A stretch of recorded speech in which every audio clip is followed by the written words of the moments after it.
Welcome back to Ribbon Candy Hooking. I'm Deanna. I'm working on we have another sort of campaign, fun thing happening this month. We are looking at mid-century girls detective series books, right? Like Judy Bolton, Nancy Drew, Cherry Ames, Vicky Barr, right? You can name a bunch too, I'm sure.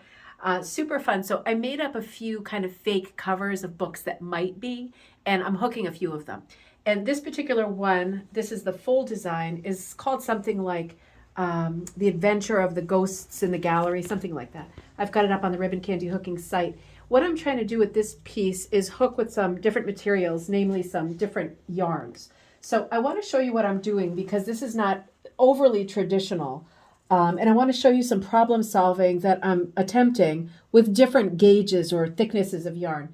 For example, this is a really sweet yarn. This is a koi goo that I got for knitting before I completely gave up the ghost with the knitting, no pun intended. So this is a Koigu Kirsty, kind of a decay weight, right? It's not like super thick, but it's not the kind of thing that I would necessarily want to rug hook alone. So when I'm working with this, what I do is I cut it and then I think about whether I want to double it or triple it or quadruple it. Regardless, I need to cut it. So I cut it, in this case, I'm doubling it up. And I just put it kind of side by side like this, doubling it up. And I always start with hooking the ends, right? Because then I know I end with a nice loop. So I come under like I'm hooking anything else. And the thing you want to be thinking about when you're hooking with sock yarns or worsted weights or decay or anything that you're doubling up or quadrupling up, when it comes up as a pair. Do you see what I mean? So in this case, it's coming up as kind of the forest green with the magenta, and now it's coming more like a silvery gray or an off-white with the magenta. But the point I'm making is that as you hook, you have to be conscious that you are creating a pattern. And it can be exciting, right? It's exciting to see all the colors popping up one after the next. But you are creating directional flow. You are accidentally doing directional hooking. And you want to be thinking about that because maybe you would rather have the feel of the background of this portrait. This is going to be like this crazy skeletal lady with this Edwardian lace collar, and her eyes are going to be looking more at the character of the girl who's following the footsteps.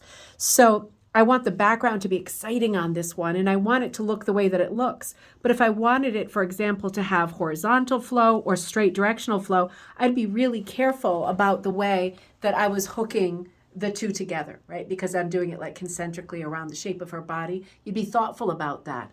Hooking with 2 strands or 4 strands or whatever, thinner yarns like the decays, like the laces, like the socks, super, super fun. And if you also have sort of leftover or forgotten crochet or quilting projects and you've got these materials already, you know that they're not cheap. Some of these fancy ones from, the knitting store, they're not cheap. So you might as well do whatever you need to do to make them thick enough and full enough to work on your hooking projects. So that's a decay weight. I was doing the outlining in this nice wool. This is like, I think this is one that I dyed a while back. I think this is a 2-ply. This could be a 3-ply.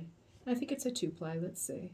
Yep, that's a 2-ply, 100% wool. So that's a bit more of a traditional. I was outlining with that. You can see there's some really subtle color changes that I like. This guy turned out to be like looking like Monet for some reason. I don't know how that happened. I'll have to change that a little bit. This is the other wild card fiber that I've got. Both of these are mohair.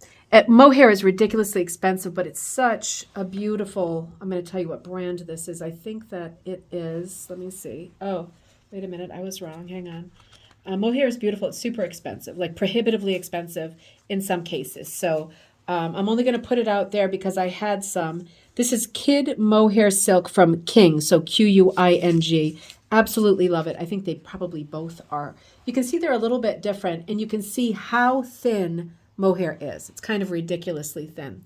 So when I'm hooking with mohair, this one I did all through here, and then I thought, uh-oh, I like this one even more, and you can see how I'm introducing it.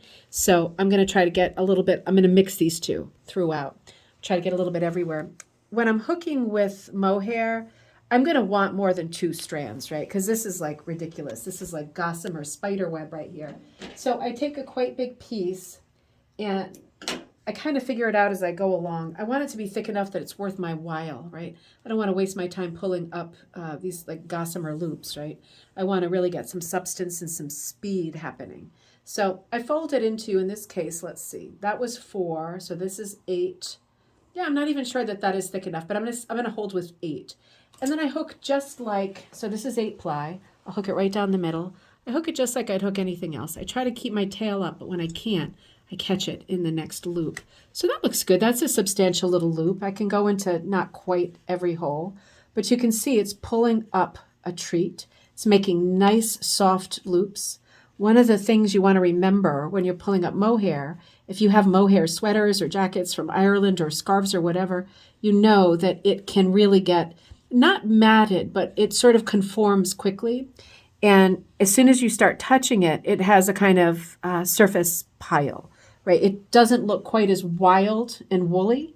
It looks a bit more subdued as soon as you start touching it. So if that is a concern, make sure that you try to keep your arms off of your mohair parts, because the texture, the surface texture will change a little bit. Still gorgeous and lush and beautiful and perfect, but a little bit less of a texture the more you handle.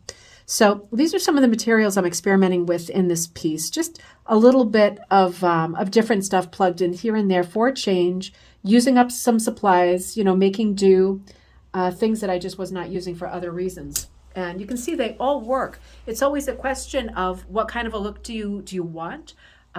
What do you like hooking with? Some of these materials will not punch just because, for example, the mohair is fairly inclined to getting snagged in the shaft of the punch needle. With hooking, you can pretty much pull up anything. So it just becomes a question of what do you have sitting around that you have already hoarded that is left over that could be fun to plug into your current work. And if it is too thick, too thin, how can you either unravel it, make it a lower ply, a thinner piece, or thicken it up by doubling it up or quadrupling it up or turning it into 8s, right? Whatever it takes to make it work. I will see you next time on Ribbon Candy Hooking.